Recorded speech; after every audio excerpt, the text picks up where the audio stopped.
So welcome everyone to the San Jose Peace and Justice Center, and it would be great to see a gathering, but we come together unfortunately in very sad times. We're doing this on a very short notice because of the circumstances in Gaza and the Israel-Palestine. And because it's really more than just what's happening in Gaza, it's also about what's happening in the West Bank. And without realizing that, it's very difficult to really understand the full context of this conflict. And so my name is Sharat G, and I'm a Middle East scholar, and have done a lot of work on the Middle East over many decades, and I have visited Gaza twice, and in fact 3 of us on this panel have been to Gaza for extended periods of time. And now I'm going to ask for a few basic protocols here. So our ordinary protocol is that we ask people to be masked. And I don't know whether the speakers should be masked, so I thought I would just poll the audience as to whether you want us to be masked or whether it would be easier to understand us if we took our masks off. It's fine. Okay. All right, okay. Thank you. It's also better for the pictures. Take your hat off. So we have one of the panelists who's still on her way. There's a lot of traffic, and we have a very actually distinguished panel who have all of us have been activists and writers and speakers about the Middle East, not just about the Middle East but also about U.S. policy, because ultimately the driving factor behind this crisis is U.S. policy. I mean, we think of this as a crisis that's 8,000 miles away, and in fact a lot of the responsibility for what goes on there is actually the responsibility lies in Washington. It used to lie also in London and Paris, but today it's mainly Washington. So we really need to understand the full context of this so that the statements that you see that are made by our government officials and also by a lot of the media are not taken out of context.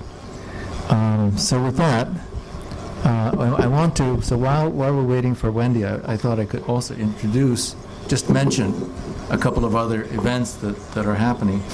We have this flyer. So this flyer is about a film showing Disturbing the Peace, and this is online. It's on Zoom. There are flyers in the back, and it will happen on Saturday at 1:30 p.m. Via Zoom. You have to register for Zoom, and then you'll get an email, with the link. And it's a film called Disturbing the Peace, and Disturbing the Peace is about a group that I met when it was founded.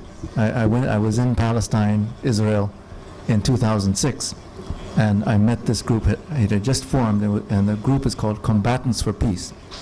And it's a group of former Israeli soldiers and former Palestinian militia members who decided to lay down their arms. They decided to come together, have a dialogue, and then go around Israel, go around Palestine, go around the world talking about it. And so I thought this was really, really, really helpful and hopeful. And so that's what this film is about. I will be leading the discussion after that film. The other event, yes, I do have a flyer, is called Palestine-Israel Primer, and I will be giving that talk on Wednesday, November the 15th, right here at 6:30 p.m. So those are coming up. And okay, so once again we're very privileged to have some very distinguished panelists, And so the first speaker, we want to give you a little bit of background about Gaza itself, and both Salem, so Salem Ajluni on your left is a PhD. He's an economist who worked for the United Nations in Gaza for a number of years. He was a resident economist there, and so he had a lot of time to really understand and absorb what was going on. And then we have Donna Wallach. Donna Wallach has been an activist all her life, and she went to Israel, lived in Israel for a number of years, and that being there on a kibbutz also convinced her that Zionism was not the way. And then perhaps one of the amazing things was to be on the first two Free Gaza boats that broke the blockade of the Israeli blockade of Gaza in August of 2008. So yes, amazing activist. And then I guess I'll introduce Wendy when she comes. But Salem, why don't you? Can you hear me? Okay, yeah. I'm Salem Ajluni, as Sharat said. I'm a native of Detroit, Michigan. My parents are Palestinian immigrants from the West Bank town of Ramallah, yeah, and who arrived in the United States in the 1950s. And we were raised in Michigan and came to California in the very late 60s. So we've been in San Jose since '69. I'm a graduate of San Jose State University and the University of Utah. And I taught economics at university level for most of a decade before I got an opportunity to work for the UN as an economist whose my research specialty was Middle East economics and the Palestinian economy during my graduate training. And so they needed somebody to work in an office that was established as part of the so-called peace process in the early 90s, and so I became the chief of that unit, and I developed that unit over a period of. I lived in Gaza for 5 years, and actually, if you've seen Hussam Zumlut on TV, he's the PLO or the Palestinian Authority or PLO. Ambassador in the UK. He was the first person I hired in Gaza to work in the unit that I was heading. So that's just an interesting coincidence and aside. Gaza in the 20th century. Well, I guess Palestine has an unusual history, and Gaza has a particularly, maybe even more unusual political and economic and social trajectory in the 20th century. Like the rest of the people of Palestine or Arab Palestine, Gaza lived the travails of Zionist settler colonialism after 1918 and suffered the fallout of the Nakba that you might know means the catastrophe that resulted in the establishment of the State of Israel in 1948 and 49. Gaza became was administered by Egypt during the 20-year period after 49 until the Israeli occupation of Gaza in 1967. And so that put Gaza and the Gazan people in direct contact with important political currents in Egypt during the 50s and 60s and 70s, 50s and 60s mainly, including Arab nationalism, like that associated with the government of Egypt under Jamal Abdel Nasser after 1952, as well as the underground Muslim Brotherhood, the movement of the Muslim Brotherhood in Egypt, which was a movement that went back to the 1920s in Egypt. Palestinians, and Gaza specifically, were exposed to those trends because they were administered by Egypt, and so many studied and interacted with Egypt and Egyptian society. In addition, students and others were also in contact with Marxist-Leninist trends in Egypt as well, including the Communist Party, and of course the importance of the Vietnamese and the Cuban and the Chinese revolutions in particular, which the nationalist government of Egypt had particular affinity with as well. So all of those trends that were brewing in Egyptian society were also being, the Gazans were being exposed to that as well. Unlike the people in the West Bank who were being administered by the Jordanian government, which was a conservative monarchy, pro-British, pro-US monarchy, right? So in that sense, Gaza has a particular political culture that the West Bank doesn't have or didn't have for decades. So many of the students who formed the nucleus of the Palestinian resistance movement, the original Palestinian resistance movement after in the 50s and 60s, were those studying at Egyptian universities.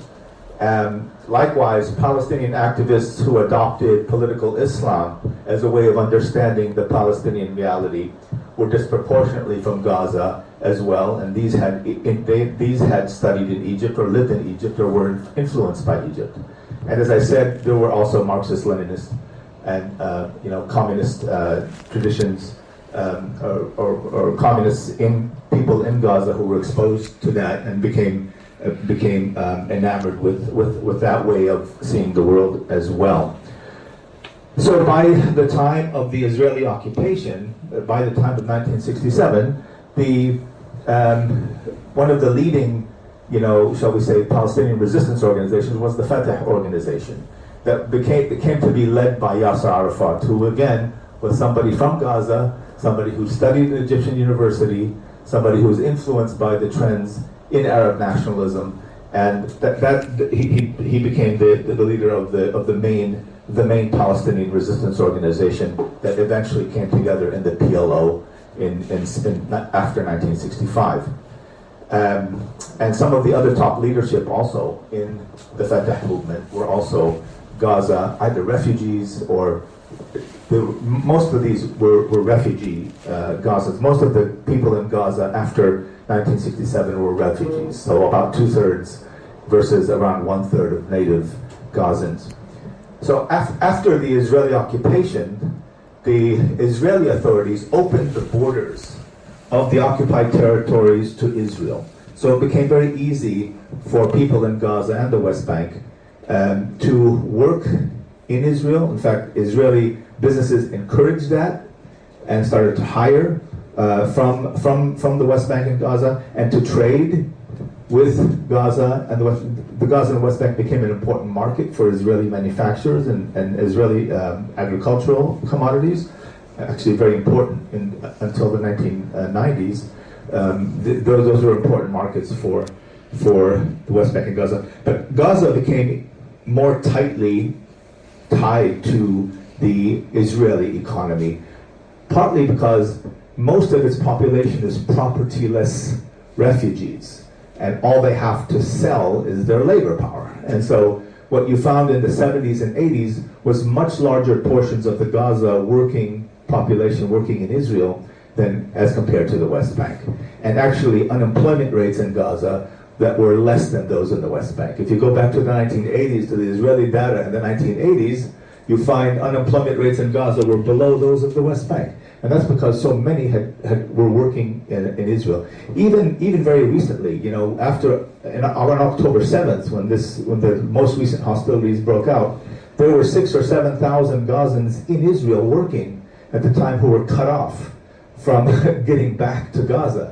And but back in the 80s, all the way up to the late 80s and the early 90s, you're talking about tens of thousands of Gazans working in Israel. So Gazan agriculture, Gazan light manufacturing and trade became very closely integrated with Israeli interests and producers, much more so than their counterparts in the West Bank. And so because Gaza is overwhelmingly refugee, that means they're overwhelmingly dispossessed. The character of Gazan conflict, whether it's class conflict in Gaza between elites and the masses, or whether it's conflict between the occupier and occupation, have higher levels of intensity, right? It's poorer populations, dispossessed populations, and I think you'll find this sociologically all around the world. The degrees of intensity of conflict, class conflict, and national conflict are higher. They have higher levels of intensity. And that's one of the things that sets Gaza apart to this very day. The fact that its population is overwhelmingly poor, dispossessed, working class. So, for instance, in the first 3 years of the Israeli occupation, from around 67 to around 1970-71, the first military resistance to the Israeli occupation emerged in Gaza and was led by a Marxist organization called the Popular Front for the Liberation of Palestine, whose leader, Mohammed al-Aswad, was killed in 1971 by the Israeli occupation. So there was no counterpart in the West Bank for that. That intensity of resistance wasn't apparent in the West Bank until much later. Military resistance to occupation, and notably, it was a Marxist. It was Marxist or left, led military resistance. Over the period of the 1970s and the 1980s, all of the resistance factions that became part of the PLO, and even the one that didn't become, Hamas, developed networks of organized popular organizations. So by the late 80s, by the first the Intifada, which again was sparked in Gaza. It wasn't sparked in the West Bank. It was sparked in Gaza and later engulfed the West Bank. But by that time, the Fatah organization, the Popular Front organization, the Democratic Front organization, the Communist Party organization, all of them, by the late 80s, had organizations of students, had organizations of women, had organizations of workers, and had organizations of professionals of different types.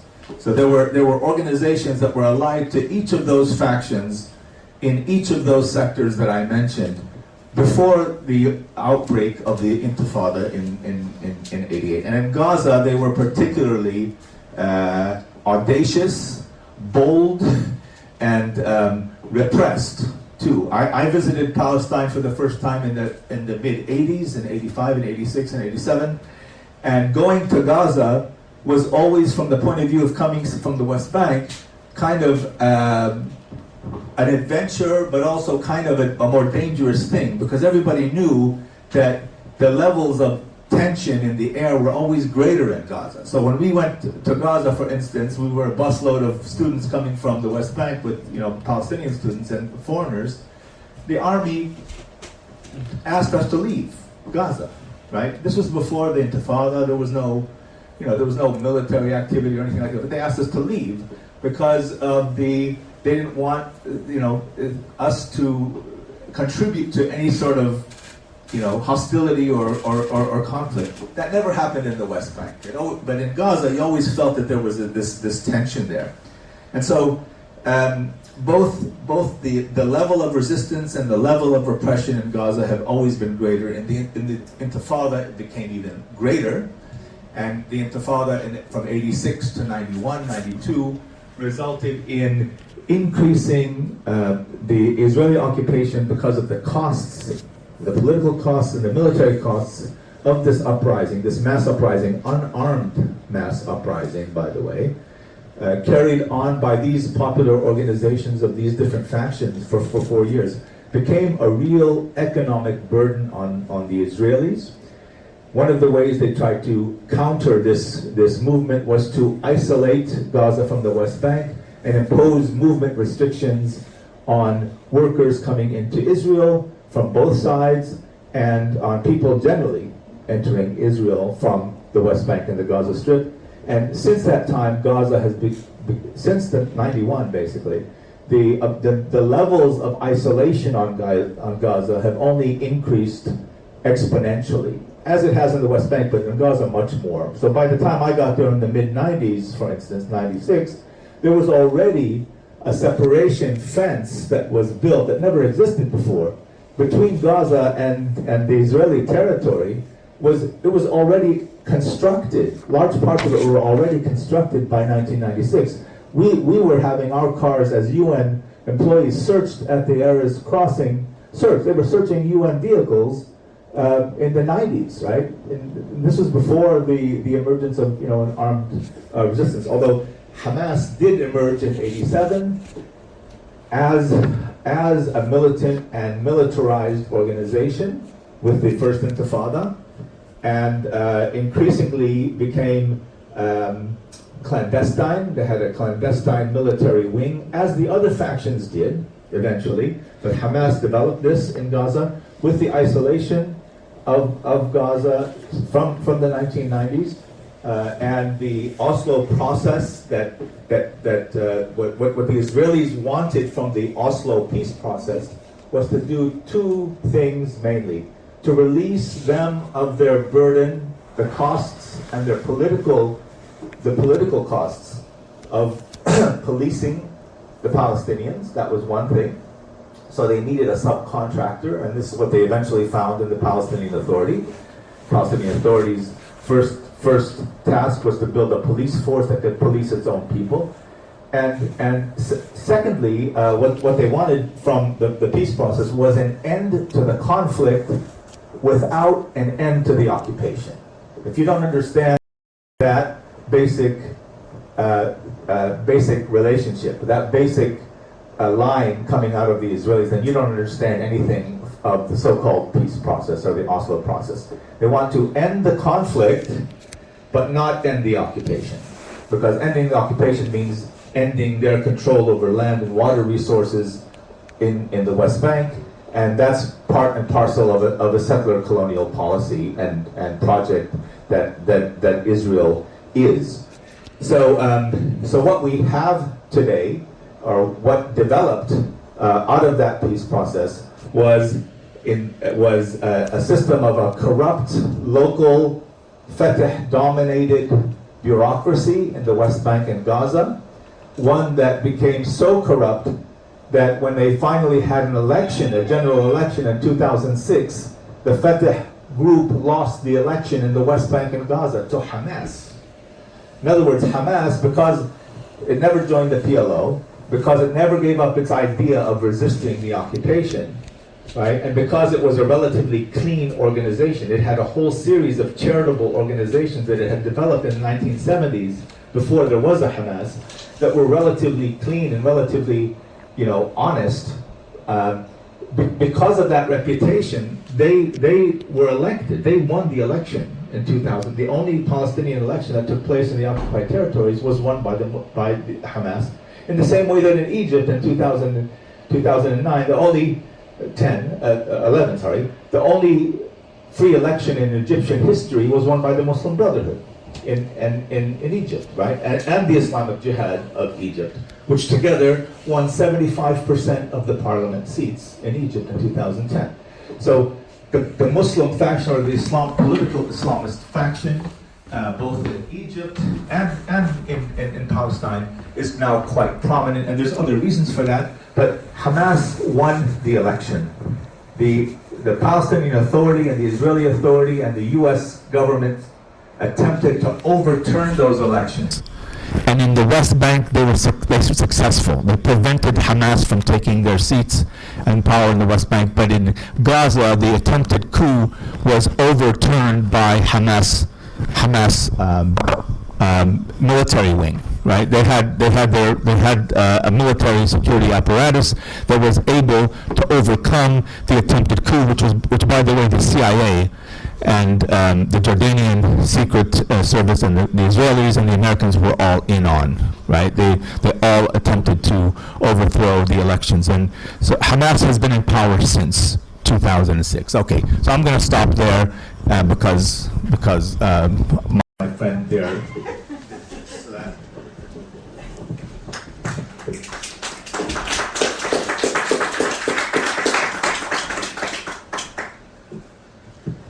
Okay, so to continue with what's going on in Gaza, what has happened in Gaza, I'm going to already introduce Donna Wallach, and I'm going to ask her to tell us about her experiences and about more on the occupation. I'm Jewish and have Israeli citizenship. I lived in occupied Palestine, also known as Israel, from 1974 to 1977, when I lived in two different segregated kibbutzes, Kibbutz Negba and Kibbutz Matsuva, and again from 1981 to 1997, when I lived in segregated cities in Tel Aviv, Ramat Gan, and Givatayim. Kibbutz Negba is in the south, not far from Ashkelon and Ashdod, which are both very close to Gaza. When Kibbutz Negba was established, it was on the border of Gaza and was built to steal land for Jews of European descent. There were no Jews living there who were born in Palestine prior to it becoming occupied. When I lived there for a year, there were no longer any Palestinian villages or towns in the area. They had all been ethnically cleansed back in 1948. Most, if not all, the Palestinians who had lived in that area are now live in Gaza, part of the 75% to 80% of the Palestinian refugees who live in Gaza. Kibbutz Matsuva is in the north, just south of the border with Lebanon. It was also established on stolen land to claim land for the Jews of European descent.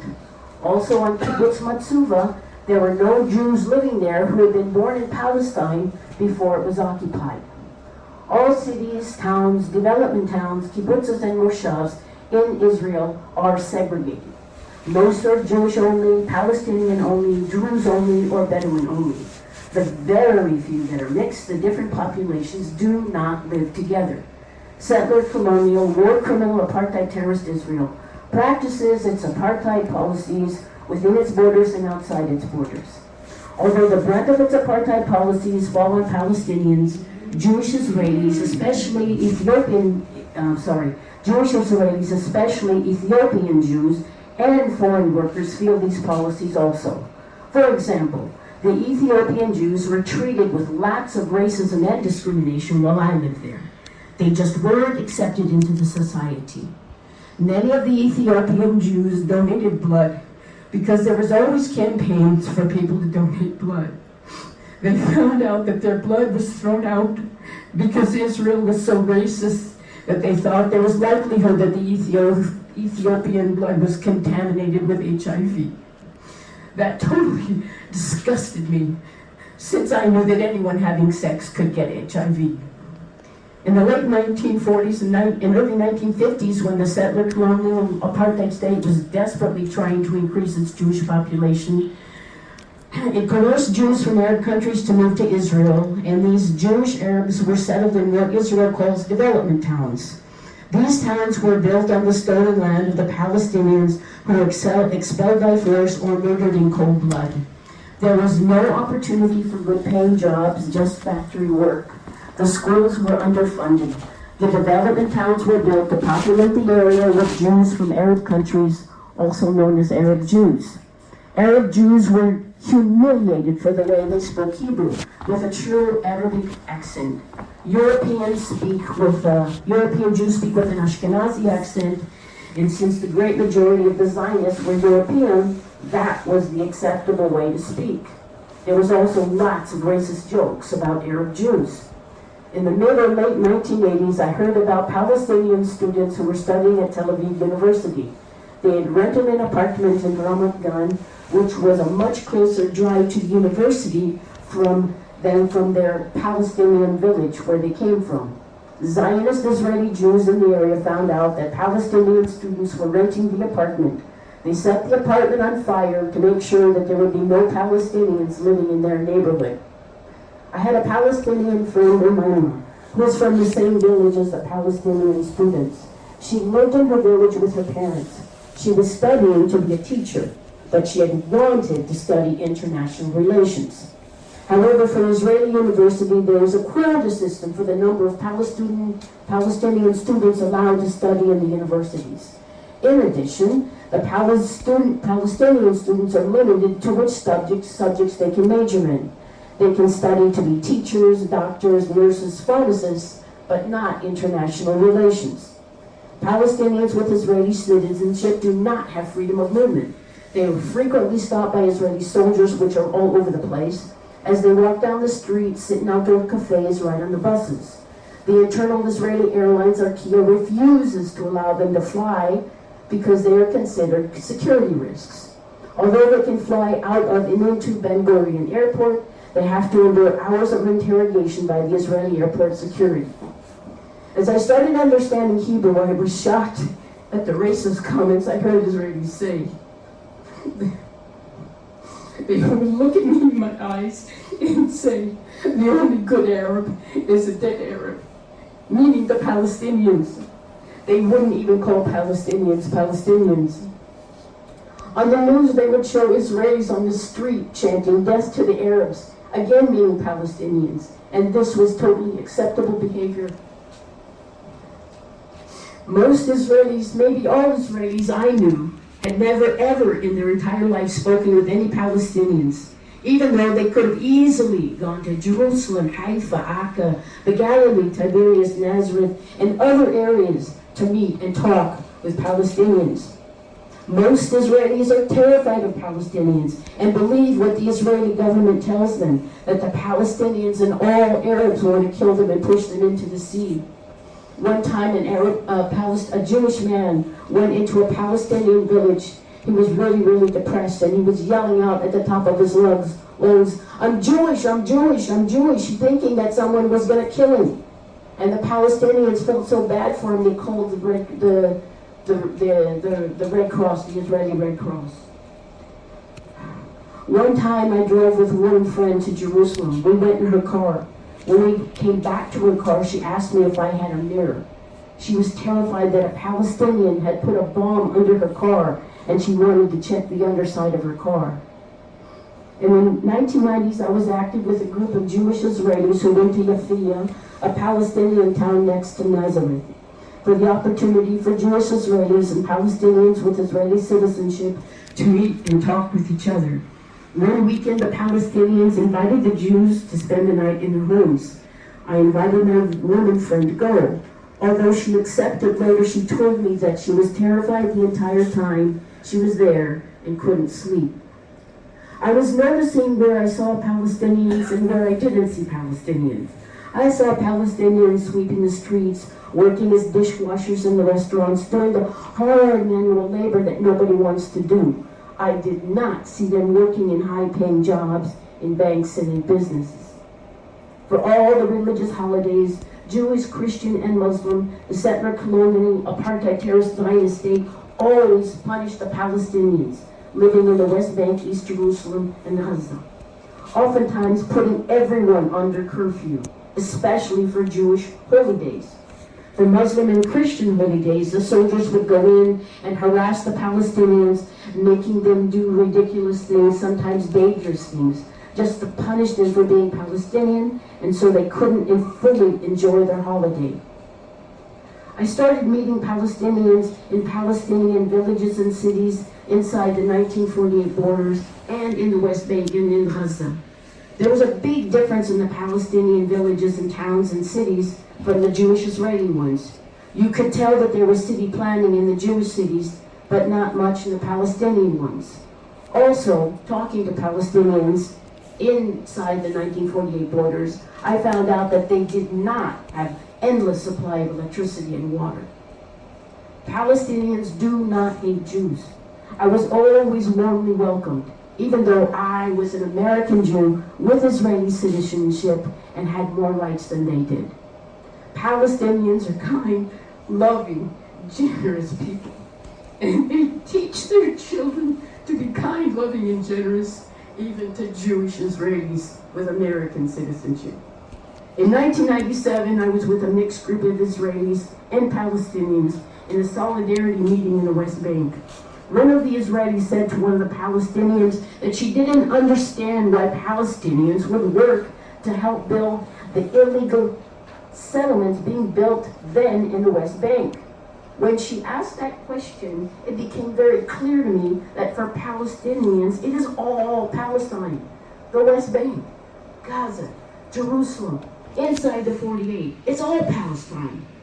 That is also when I realized that I represented everything I abhorred by my living there. I could live there because I'm Jewish, even though nobody in my family was ever from Palestine. My family, on my mother's side and my father's side, are all from Eastern Europe. We descend from the Khazars. Millions of Palestinians who can trace their ancestry back for hundreds, if not thousands of years, are denied to live in their homeland. In 2002, I spent a month in the West Bank and 1 week in Gaza. I was there during the siege on Ramallah. The Israeli occupation forces did a lot of damage to the infrastructure, homes, businesses, government offices. They ran their tanks and APCs over cars parked on the streets, also damaging sidewalks, traffic signals, stop signs. The soldiers went into businesses and either stole all the merchandise or damaged everything inside. In doctors' offices, they destroyed everything in the office. In government offices, they either stole or damaged all the files, stole computers or the hard drives. They stole VCR machines and video cameras. They urinated and shat in the government offices and in people's houses. And when they did invade people's Palestinian homes, they stole their money and the other valuables. They also wrote in marker pens really racist comments on the walls. In 2008, I 45 other international solidarity activists, including my twin sister Darlene, voyaged from Cyprus to Gaza to break the then 2-year-long siege in Gaza. It took us 33 hours. We were the first 2 international boats to arrive to Gaza City port in over 41 years. The Palestinians had thousands of years of history trading with the world, Cyprus, Greece, Crete, and other areas, before the settler colonial apartheid terrorist state of Israel was illegally established. We were welcomed by thousands of Palestinians standing on the port waiting for us for hours. 7 of us remained and reestablished the international solidarity movement in Gaza. We would go out with the fishers on their fishing boats and witnessed and documented the war criminal Israeli Navy shooting at Palestinian fishers trying to fish for food for the Palestinians in Gaza and have a livelihood. The Israeli Navy illegally prevented them from fishing out past 5 or 6 miles into the sea, sometimes only 3 miles, when by international law they have the right to fish 22 nautical miles off into the sea off of Gaza. The Israeli Navy warboats would use live ammunition, grenades, high-powered water to shoot at the boats and into the water, trying to damage the boats and the equipment. Then they started using badly smelling water to shoot onto the boats after a load of fish was offloaded from the nets onto the decks of the boats. This totally destroyed the catch. We also accompanied farmers onto their land to sow seeds for crops and to harvest olives. The Israeli army came and started, one day the Israeli army came and started shooting at us, trying to stop the farmer who was just trying to farm his land. Just across the barbed wire fence on the stolen land of Palestine, a Jewish farmer was driving his tractor. Clearly he was in no danger. There was no reason for the Israeli occupation force soldiers to be shooting at us. The only reason that nobody was murdered or wounded that day was because we internationals were there documenting, watching what was going on. Settler, colonial, war, criminal, apartheid, terrorist Israel does not have a right to defend itself. It is the occupying power. It has the 4th largest military in the world, getting the most modern weaponry with our USA tax money to be used on the Palestinian people who only have resistance fighters. Free Palestine, long live Palestine, free Palestine, and the state and the occupation, must have returned for Palestinians now.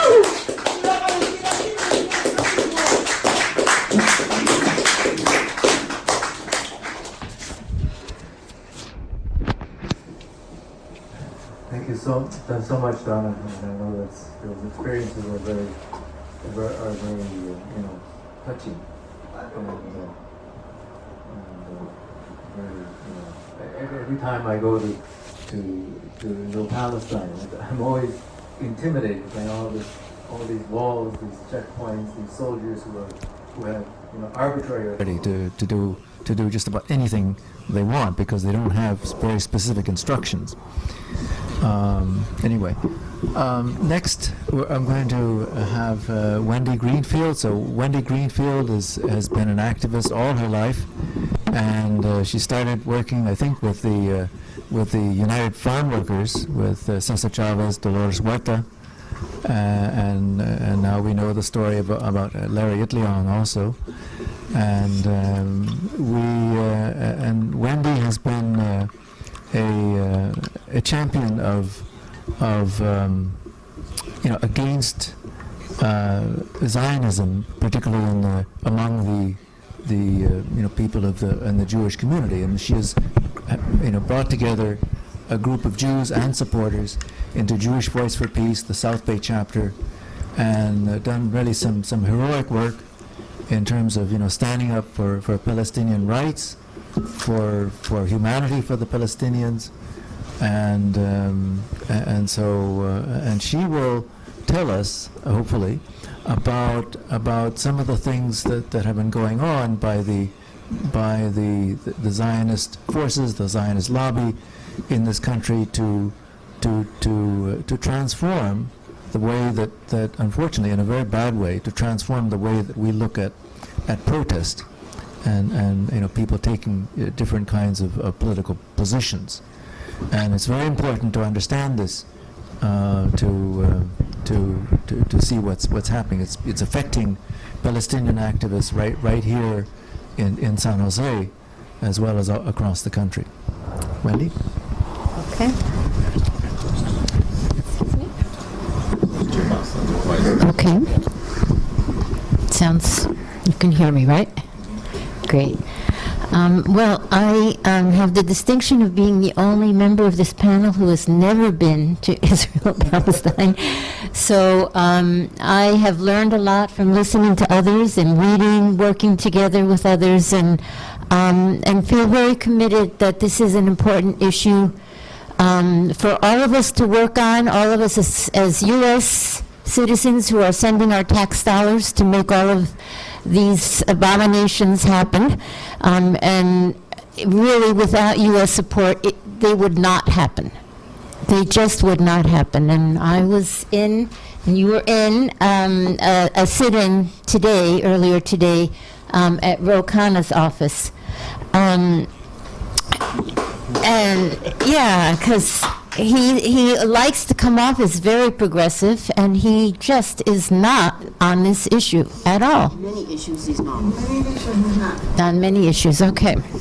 So it's very unfortunate. But anyways, I think we made an impact while we were there. I think at the very least his aide who was there, I think, was impressed with our presence, and we now have a scheduled meeting with him for Monday via Zoom. So hopefully we'll be able to at least express ourselves a little bit more. And he's one of those representatives who has been calling for the little ceasefire, not ceasefire, excuse me, he would never mention a word like that, for the little pauses. It's like, okay, go ahead and breathe a little bit before we go and bomb you. What is that? What is that? So I'm gonna, I was asked to talk, as far as I understood, a lot about the whole issue of how, well, the equation, for instance, of anti-Zionism and anti-Semitism that really was kind of manufactured to squash people's criticism of Israel and of the U.S. government's support of Israel. It's like if you are against Israel, you're against Jews. That's how the equation is spelled out. And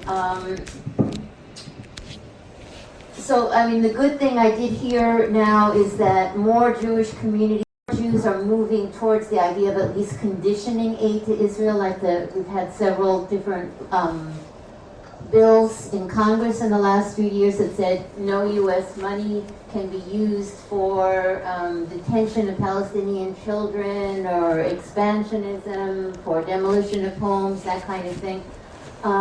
It never has gotten too far, but I think that idea that aid to Israel needs to be based on human rights conditions is starting to gain more favor even in the Jewish community.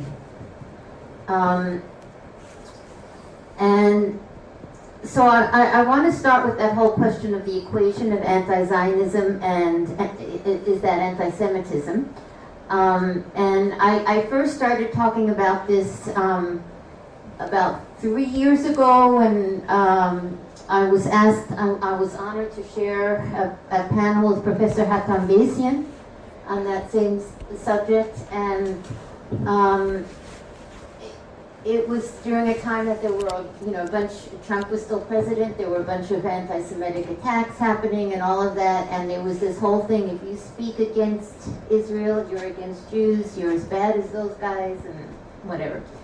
So, I do get into a little bit about what is anti-Semitism in this talk. So first, what is Zionism?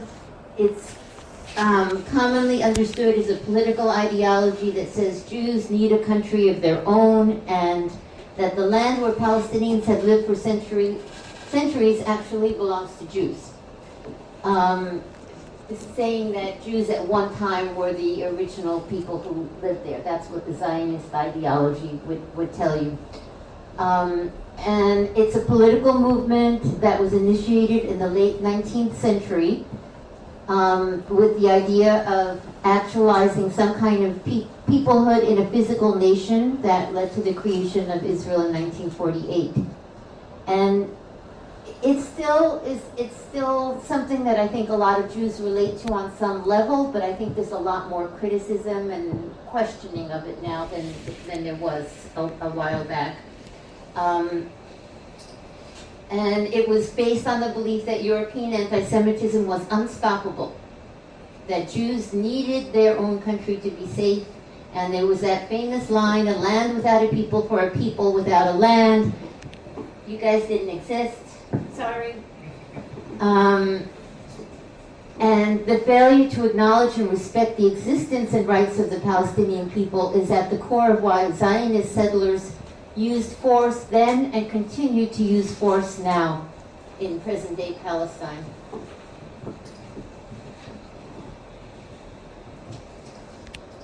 And it's interesting, I called up a family member before I came here, and I said, what do you think of when you think of Zionism? Because this family member, definitely is very unhappy with what Israel is doing right now, but she definitely, on some level, considers herself a Zionist, right? In the sense that she thinks that there should be a state of Israel that Jews can go to for safety and not be a minority every place. And that's what she felt, was that it was a haven. And I do want to mention that it hasn't always done a very good job of being a haven. For instance, it has really developed its arms industry, and for many years, the dictatorships in Latin America, their main source of arms was the Israeli government, the Israeli military.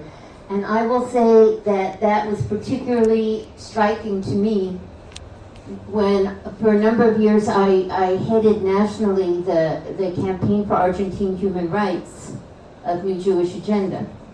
So that was a politically progressive Jewish organization. It was multi-issues. It dealt with domestic racism and anti-Semitism as well as Israel and other things. And I went to Argentina while the junta was still in power, the dictatorship was still in power, to find out, and I got a referral to the head of the Jewish community in Buenos Aires, and I said, so what's going on here? I hear that there is such a large percentage of Jews being disappeared and sent to prison and tortured and all of this. Is there a large amount of anti-Semitism? He said, no, anti-Semitism? No.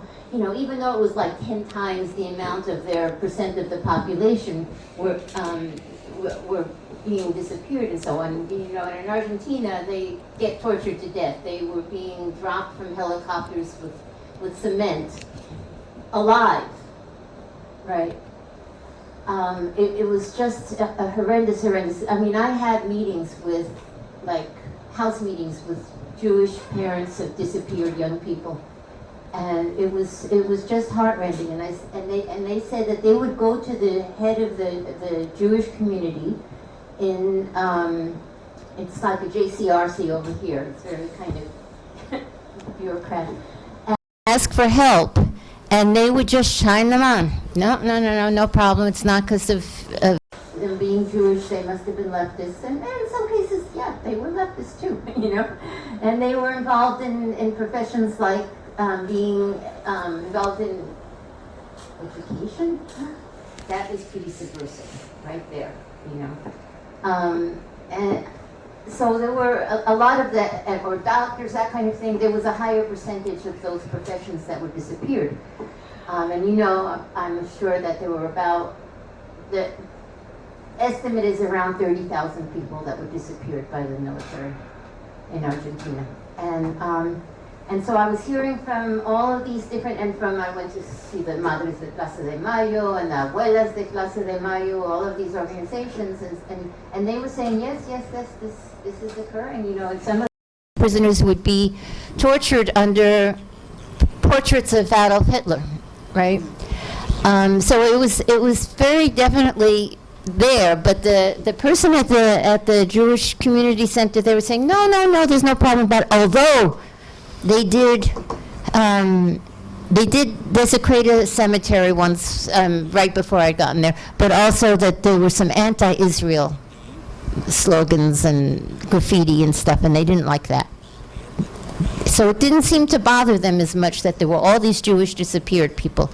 But when they got to talking about Israel, no, we don't want to touch that, you know, because somehow or another, even though Israel claims to provide safety for Jews, it was really supporting this anti-Semitic dictatorship. So that's just my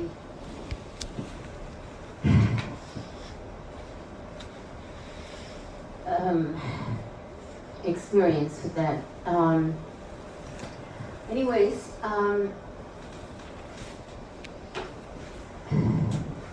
we know that anti-Semitism is discrimination against or prejudice against Jews, and Jews, that's another whole issue on defining what's a Jew, if they could be a follower of Judaism, the Jewish religion, or those with a Jewish cultural background. I don't consider myself particularly religious, but I do consider myself Jewish, and I know some people who, you know, other people like that have not religious, or other people who, you know, decided to,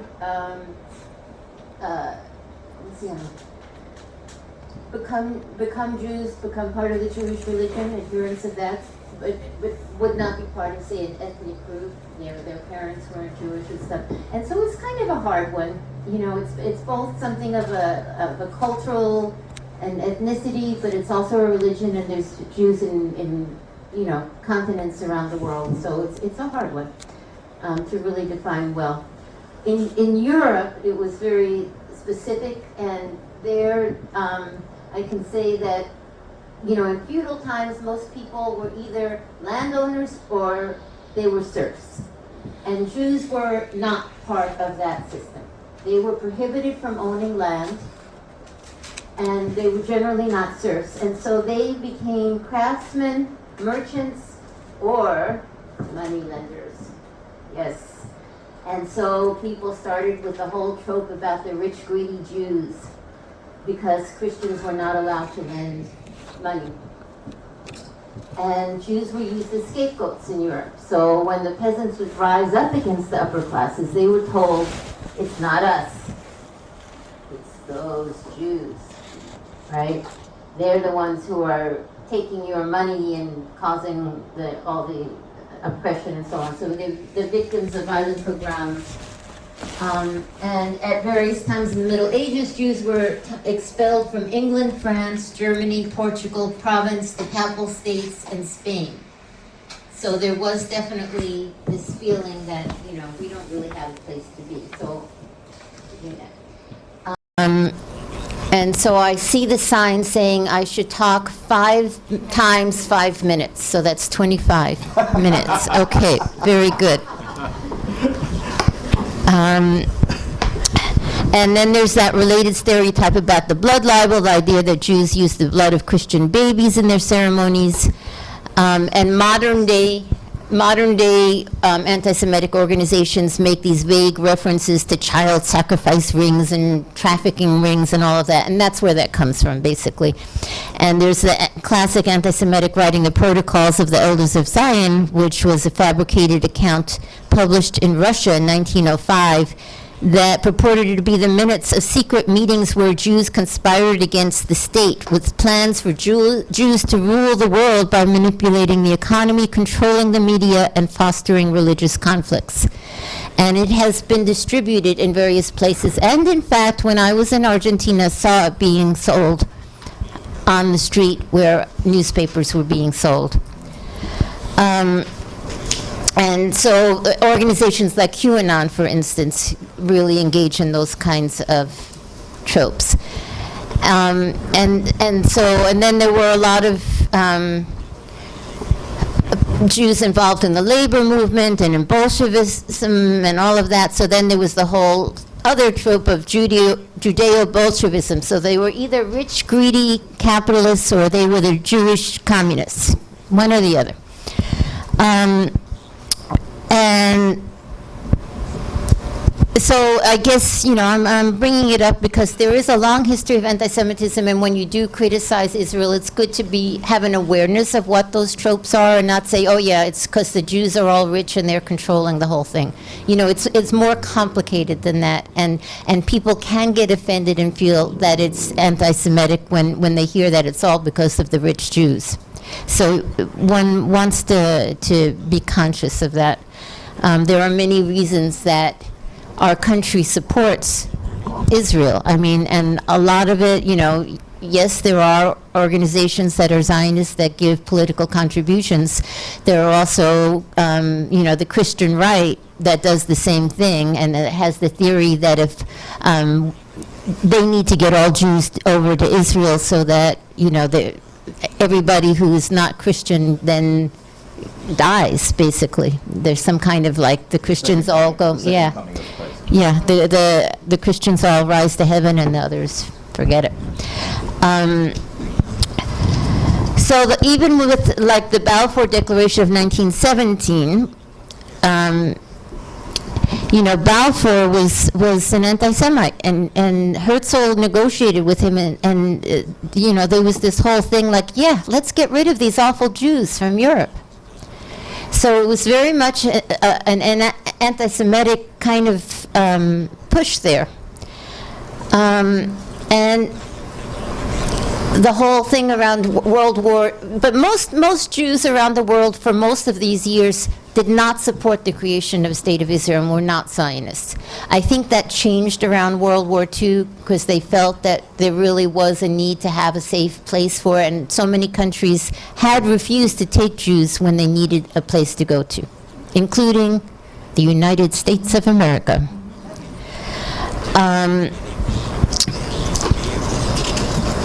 But in any case, the Zionist militias received training from the British, and they drove approximately 750,000 people off their land. And it's just been on and on since then, of really a continuing Nakba where people have been pushed off and off and off. And I do want to also caution people. I tend to talk about the Jewish right, the Jewish military, the Jewish fascists. I'm not as big on the use of the word Zionist when I talk about the situation. I understand it, but the reason that I don't use it all the time as much as some other people do is because there have always been different currents within Zionism, different interpretations of it, and I think it's just more accurate and easier for people to assimilate to say, the Israeli right, which is basically fascist at this point, is moving in this, than to say Zionist, which in some people's minds still recalls an earlier time when Jews needed a safe haven and nobody would give it to them. Okay? So I just find, I understand it and all of that, and it has its use for certain times, but it's not usually my preferred method of talking about what's happening right now in the world. Let's see. And there's also, within the whole spectrum of Jewish organizations, there are some that, there were 6 Jewish organizations. Jewish Voice for Peace was one, and it's a anti-Zionist organization, but there are 6 in total. Twice, you want me to say the whole thing again? Oh, okay. It was one of 6 Jewish organizations that supported the bill, the McCollum's bill, for supporting human rights, Palestinian human rights in Israel, and that our aid money, U.S. aid money, would be dependent on getting report backs on how that money, getting an accountability for how that money was being spent, because at the present time it demands no accountability at all.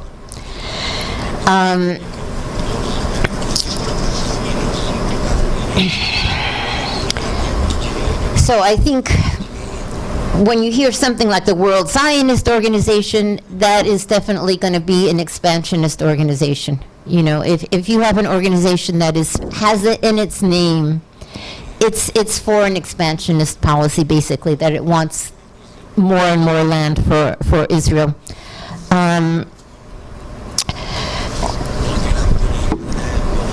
Let's see.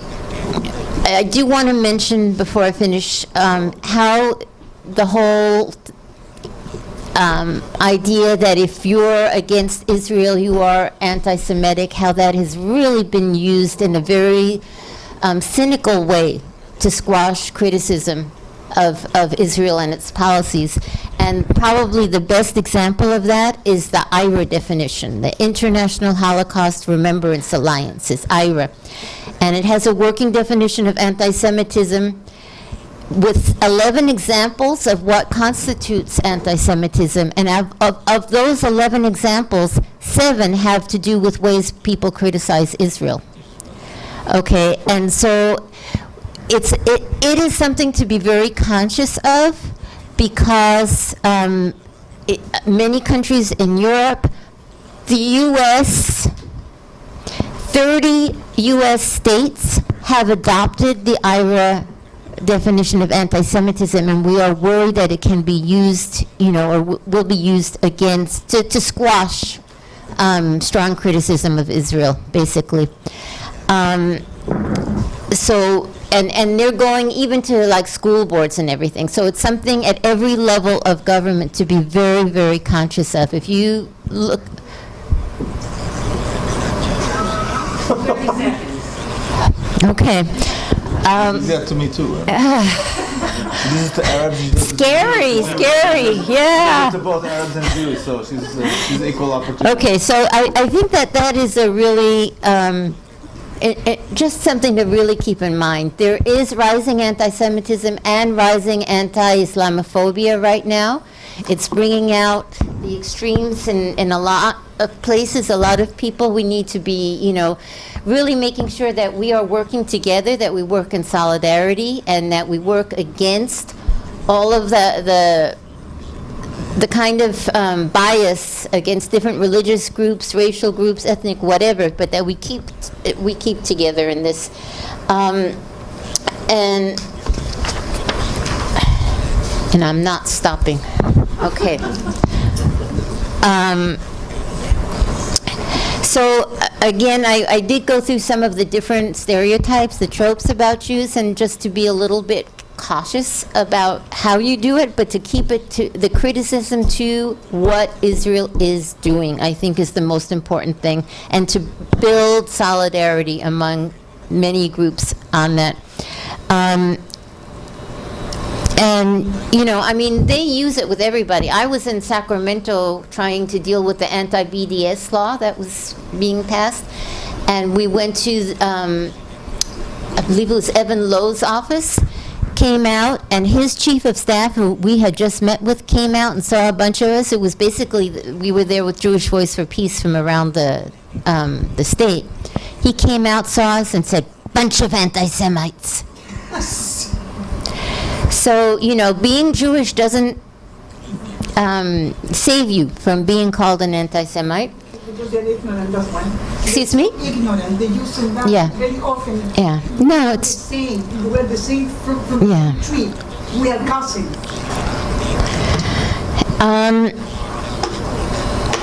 so I just feel like it has affected Jews. Apparently, there is a higher percentage of, there are more anti-Semitic incidents happening. And I think I blame part of that on the fact that Israel and pro-Israel organizations here have worked so hard to conflate Israel and Jews. So when they see Israel doing that, yeah, some people are going to think, those Jews. Yeah. How do you feel, think it's fair that to use censorship and that free speech can be considered I did not get the question. censorship going on, and people who are just not have free speech, anti-Semitic, for caring about everything. Right. Absolutely. I mean, everybody should be able to speak their mind on these subjects and stand up for justice. And there are, not only have a bunch of states adopted the IRA definition that I was talking about, but a lot of states have adopted anti-BDS laws. So they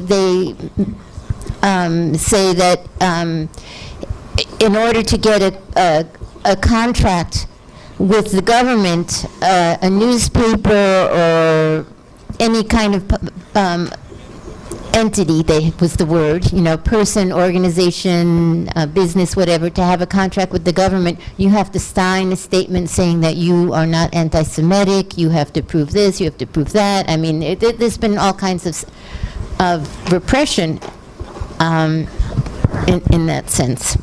And I just, can I get an extra minute? Because I want to say that it has brought up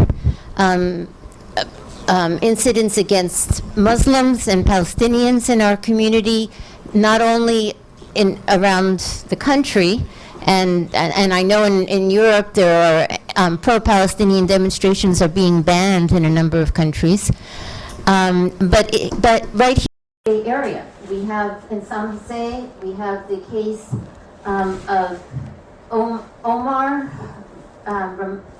I don't know if I'm saying the syllable on the right word, on the right syllable, the emphasis. Ramaha. Okay. So I just met him about a week ago, sat down with him and his family and heard his story about how he had just heard that his cousin and a couple of other family members had been killed, or one of them, it wasn't like killed in a bomb or something, but they couldn't get access to medicine and died, a young child, a 6-year-old. And he went to school at San Jose State, his first month of school, and just full of grief, and saw a table of students for Israel, and went over to them and started talking to them and said, how can you support a country that kills families, that kills children? And one of the young women there apparently said to him, we don't care. And he turned around, walked off, and he had a little aluminum juice pouch, flicked it behind him, and kept walking. And when he got out of class, he was arrested and taken to jail for 4 hours and charged with assault and battery, misdemeanor assault and battery, and a hate crime. And the administration of San Jose State sent out a letter to the entire San Jose State community saying that this seems to be an example of the upswing in anti-Semitic incidents that's happening in campuses all over. Without any investigation, just sent it out, and he has not been allowed back on campus since that incident. And, so he's lost about $7,000 in his tuition money. And before I go answer any question, I want to say that also in Stanford, there was recently a case where a Stanford student, I'll Abdul Wahab Amira. He was on campus before 2 p.m. and the driver of a Toyota R4 Runner was reported to have made contact with him, accelerated towards him, struck him, and then shouted, "F you and your people." So Amira described the driver as a white man in his mid-20s. And there is a petition going on to try and get justice for him too. So there are incidents, some, more minor, some really grave, where somebody was struck with a vehicle, And so I think, to me, it makes it ever more important that we need to just keep standing up for what we see as justice. People should not be abused, whether they're in Palestine, whether they're here, or any other place. We need to stand together for our principles of treating everyone with justice and equality. That's it. Staying together. Thank you.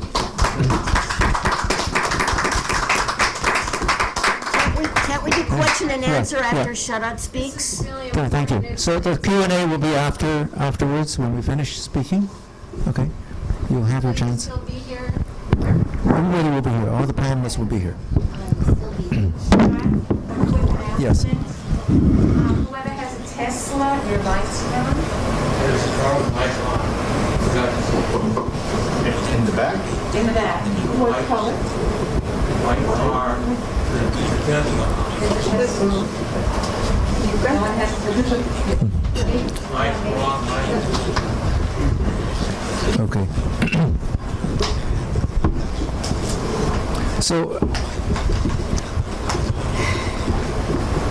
I'm going to talk about the contested narratives.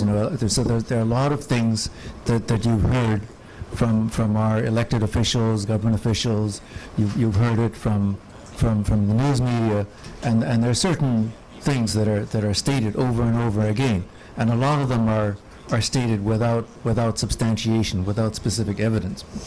And of course, the one that you hear at the sort of the top of the list is that Israel has the right to defend itself. And if Israel in fact is actually attacked, and that attack is the starting point of a conflict, then there may be a basis for saying that a country has a right to defend itself. But what about Palestine? So Palestine has been under assault. The Palestinian people have been under assault for 70 some years, and of course even before that, even before the formation of the State of Israel, there were Israeli militias such as the Gaza-Israel and the Haganah that would go around conducting attacks on Palestinians and Palestinian villages. And the Gaza-Israel was responsible for the biggest ethnic cleansing, the biggest single one in Jaffa. 30,000 Palestinians in a city that was mixed, that had Jews and Palestinians living together, was absolutely cleansed of all Palestinians in 1948. Okay, so this is the legacy that we have to look at, where this is the background to this conflict that the media and your government officials are not talking about. Fortunately, there are officials in the United Nations who are aware of this and they acknowledge this. And the other thing is that I want to sort of pose a counter example, because a lot of times you see a situation and you question, okay, what is the right response? And then, but if you switch positions, if you reciprocate the situation, ask the same question. So how many of you heard of the Warsaw Ghetto Uprising in 1943? So in the uprising, Jews who were trapped in the Warsaw Ghetto under Nazi control, they smuggled arms into the Warsaw Ghetto through underground tunnels. It was just like Gaza in a sense, in a very small scale. The uprising itself was the direct cause. I mean, it was mostly the Nazi response, of course, but it resulted in the immediate death of 13,000 Jews and then others and these were no civilians. These are just the civilian deaths that resulted in that were the product of the Warsaw Ghetto uprising. And the leader of the Warsaw Ghetto uprising, one of the leaders, who died only recently, Marek Edelman, has been upheld as a hero, and I think rightfully so, because he was fighting against the oppression, the collective oppression of the Jewish people in that situation in Poland. So we have to ask this question. If you reciprocate the situation, ask the same question: is it justified? It has been said by a number of leaders, and you heard it. I mean, I'm horrified at the beginning of the Republican debate yesterday, but some of the comments were, that Israel should go full force, they should finish the job, and Israel is also the tip of the defending our way of life, and this is precisely the problem that causes resentment, because the United States does not want to live with the rest of the world as a good citizen of the community of nations, and it wants to impose its will, and it is using these in a sense proxies. I mean, Israel has some independence, but in many ways it's a proxy, because the United States has been funding Israel to the tune of 3.3 billion, and then it was under Obama it was increased to 3.75, and this the original one was set in the peace treaty between Israel and Egypt. Is that the U.S. would give Israel 3.4 billion, and it would give Egypt 1.75 billion, and has continued ever. It's a commitment that has been locked in place ever since, and so we have to understand, why Israel is acting in the way it does, and I think I sort of compare this to if you have let's say you have a young man who's acting badly and who's bullying other people, and you don't tell him that he should stop bullying. You don't put punishment on him or threaten him with some kind of punishment. Instead, you just give him money. You give him money. You give him support. You say, I support you unconditionally, regardless of what you do. Okay? What's going to happen? He's going to grow up thinking that's okay. That's okay behavior. And so we are in a situation today where Israel's actions are much worse, much more draconian than they were 10 years ago, 15 years ago, 20 years ago. Right? And it's because what one factor in the growth of the religious right in Israel is I mean, there are many reasons. The religious right has grown everywhere. It has grown here. It has grown in India, and it has to do with alienation. Basically, that's the big thing behind it. But it's also because the U.S. has given this unlimited support. This whatever you do, it's okay. We will have your back. You've also heard that statement, right?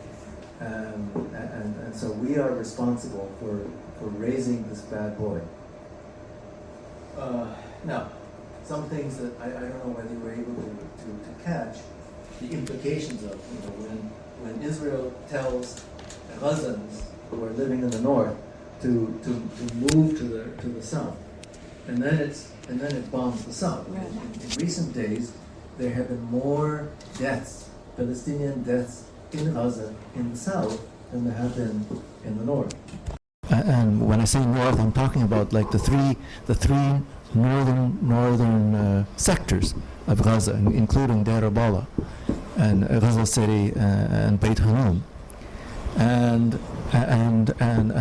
I mean, partly it's because Israel is invading has fully penetrated in its armored vehicles have fully penetrated Gaza City, and it is the south that it is still bombing. Otherwise, they would be bombing themselves, right? So, no. So then there's Israel is asking Egypt, will you open the Rafah crossing, actually the decision to open the Rafah crossing is actually under that Egypt-Israel peace treaty, is really under the ultimate control of Israel, even though Egypt physically controls it. So Egypt always has to get permission from Israel, and there are video monitors in the Rafah crossing that the IDF watches continuously. And so Israel is asking, will Egypt open that border so that Palestinians can flee into Egypt? And what it wants is that Egypt create a giant refugee camp that will eventually, become I suppose, a city in the Sinai. And why is that such a dilemma for Palestinians? Because one, if they cross the Rafah, they might save their lives. But if they cross, Israel will never let them back. Israel will never let them back because Israel's goal here, the unstated goal, is the ethnic cleansing of Gaza. If you can remove 2.3 million Palestinians from an occupied territory, so much the better. That's what Israel is going to do. That's the real thinking. I mean, and there's plenty of evidence that that's the thinking. So it's you can't. But Palestinians in Gaza cannot win either way. They either get killed or they get cleansed. The notion that Israel is going in with this invasion to eliminate Hamas, I don't think that's possible, simply because Hamas is not like a military entity that is separate and divorced from the Palestinian people in Gaza, or even for that matter in the West Bank. The concept that you can even cleanse Hamas from the West Bank, to me, is almost impossible. The reason is because it is an organization, a political party that won elections, as Salem mentioned. It won the elections in both the West Bank and Gaza in 2006 January, and so it has a following, and it's not just the military. Gaza is running the hospitals. Okay, Gaza is running the electricity when it's there, when they have fuel. Gaza is repairing the roads and so on, and governing the strip. So if you take Gaza away, if you take Hamas away, who's going to do all this? You have to replace it. And the Palestinians, I mean, I know that Palestinians do not necessarily want Hamas. Right? I mean, I personally find any organization that uses has a religious basis, an orthodox religious basis to fight is a bit problematic. Okay, I would like to see secular leadership, people who want real human values and speak very clearly about it.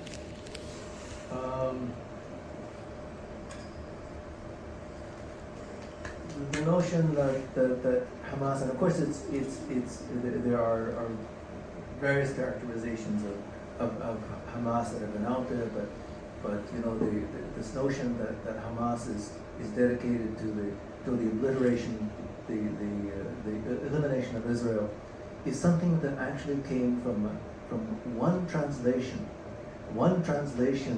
of the original Hamas charter in 1987. That translation was done at Yale University, and every reference to the original Hamas charter, which was amended in 2017, so it's not the same charter right now. Every rendering, every reference to the Hamas charter that Hamas wants to obliterate Israel is based upon that one translation. And I analyzed it myself because I had enough knowledge of Arabic to understand that that's not exactly what they want. What they wanted was its nullification as a Zionist state. That's the thing. But different people may also have, even in Hamas, may also have different interpretations. But the point is, the worst interpretation is always made.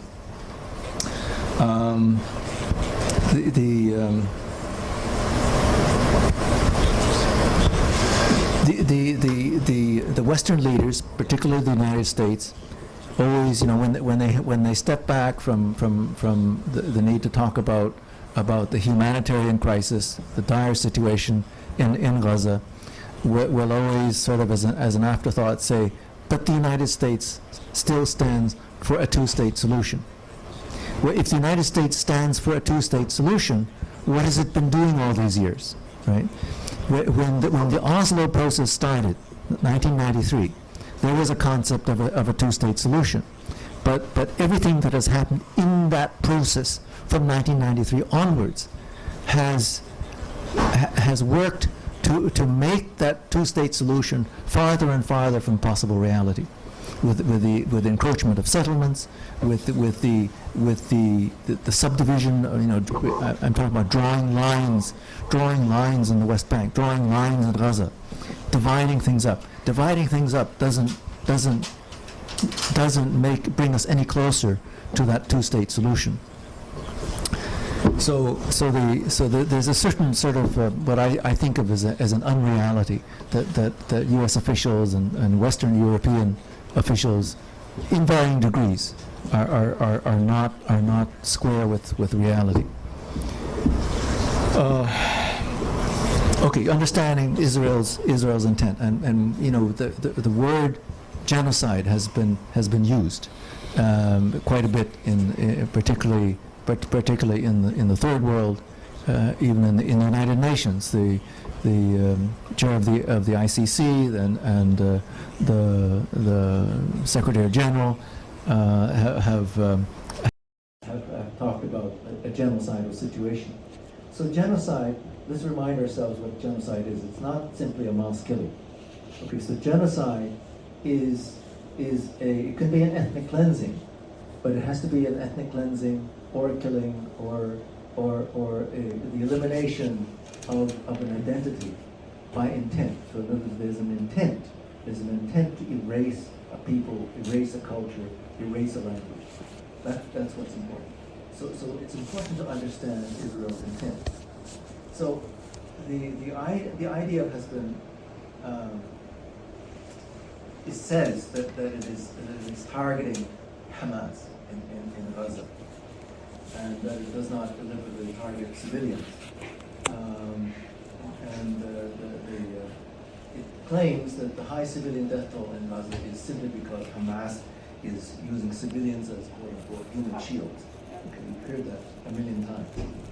And that Hamas is hiding in tunnels under places like the Shifa hospital.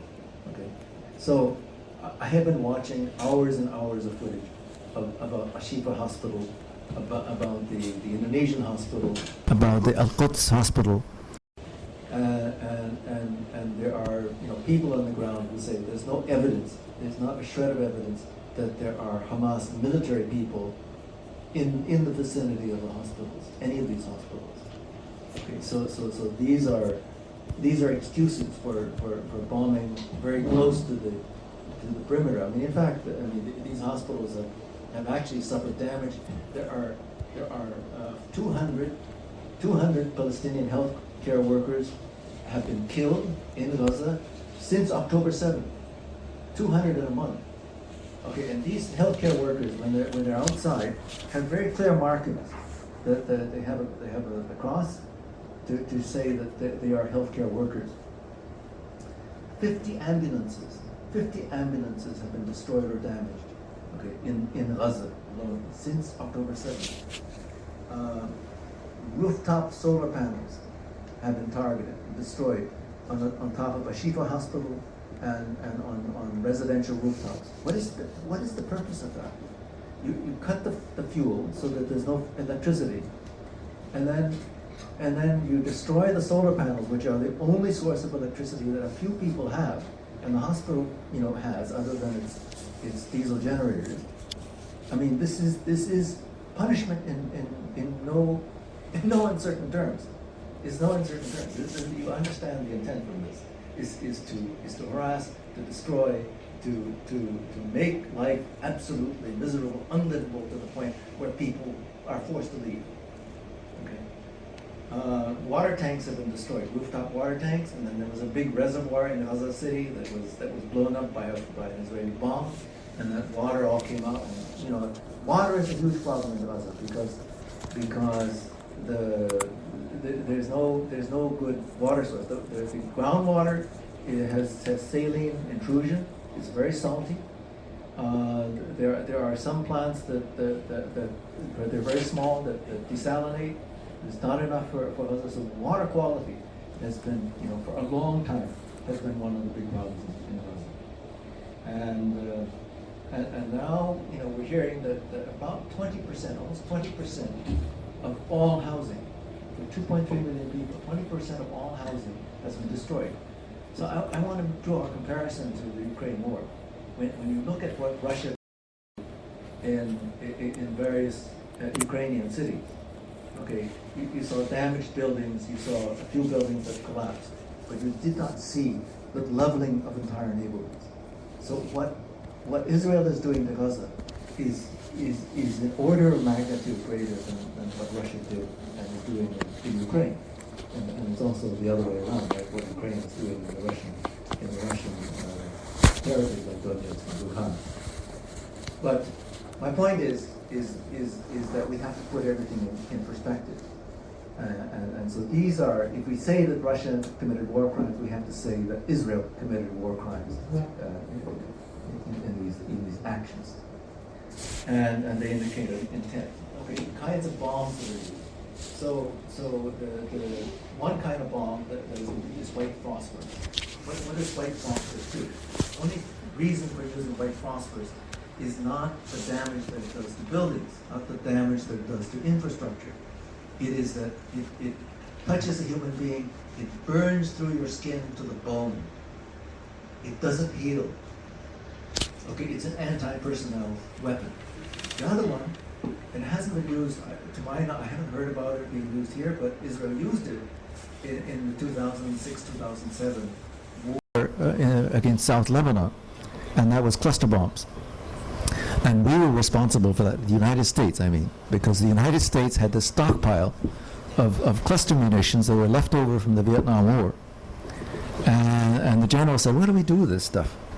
Most 1/3 of this stuff is duds. They won't explode. Give them to Israel. So Israel had 2 million of these cluster munitions, not the bomblets. I'm talking about bombs. Gave them 2 million of them, and they used them up, firing them across the border into South Lebanon, and we're still, facing the consequences of that today, where civilians are getting killed, very, very on a very regular basis because of those cluster munitions. So the intent, you can see, is not about defending itself, but about making its what it perceives as its enemies to making life impossible for them. And then the other thing is to understand the context of what happened before October 7th. So there's this long history. The long history I will go through next week on Wednesday on the Palestine-Israel primer. But I just want to mention that what has happened this year is also very significant, because the Israeli military, the IDF, has killed before October 7th, from January 1st to October 7th of this year, has killed 160 Palestinians. Okay, these are civilians, and it has arrested something like 5,000 Palestinians in this period, and most of these Palestinians who are arrested get put into what's called administrative detention in the West Bank. This is in the West Bank, and so this is the immediate context that Hamas was responding to. I don't agree with the Hamas response, but this is what they were responding to. So do we allow this to go on? And so Hamas said, okay, we have to do something. And to put it in perspective, these are record levels of Palestinians killed in the West Bank and Palestinians arrested in the West Bank during what is ostensibly a peacetime. It's not a declared war. There's not a full-scale invasion like there was in 2002.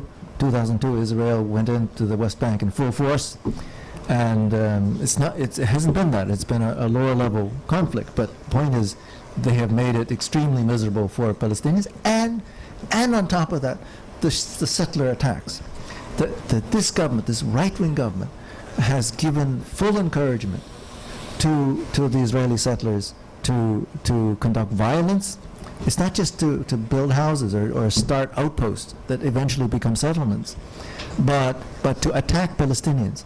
And Israeli soldiers will stand by and they'll walk away from it. They won't do a thing to stop the Israeli settlers from attacking Palestinians without provocation. And that's yeah.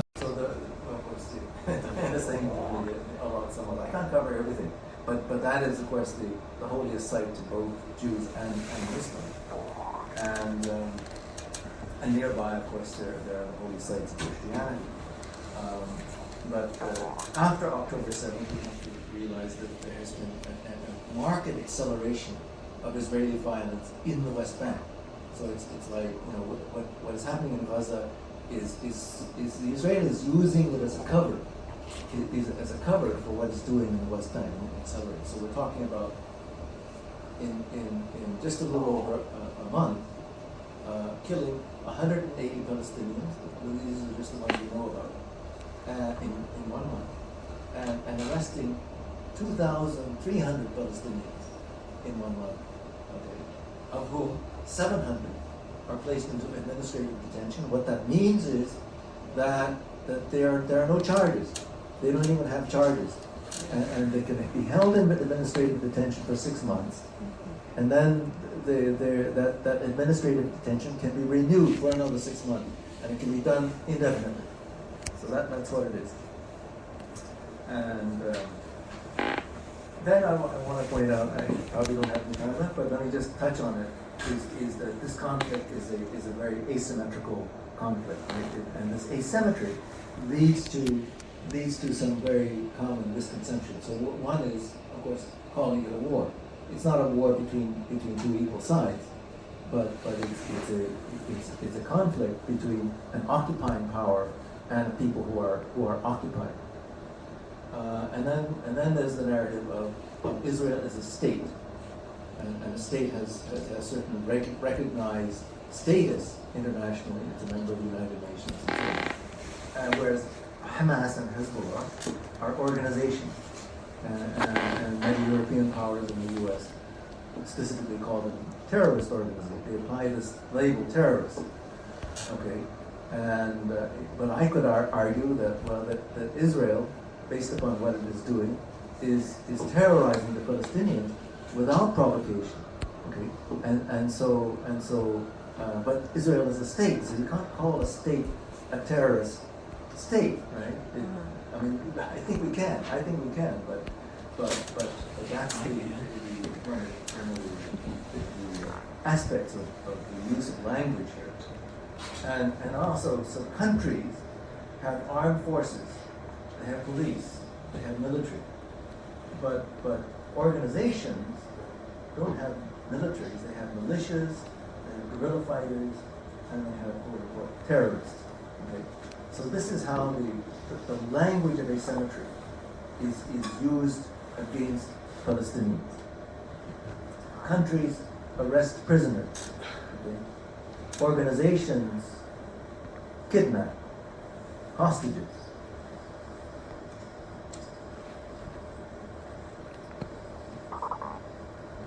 Countries launch military assaults in self-defense, although they can also do offense.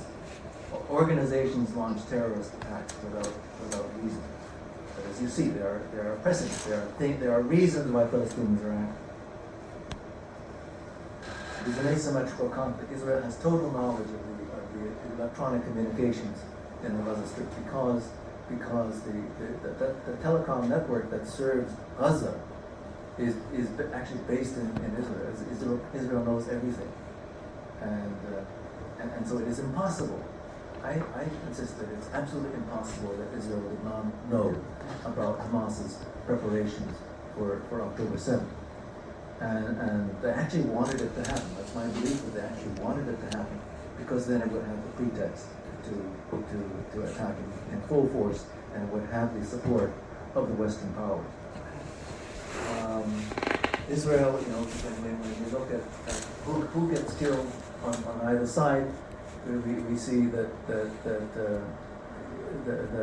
if there are civilian casualties when Israel attacks, and civilian casualties when Hamas sends missiles over the border, these are not equal, because the Israeli missiles are very precision guided.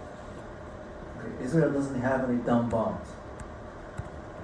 Hamas has very simple homemade rockets that have no guidance system, that cannot be steered after they're launched. This is the difference. Okay.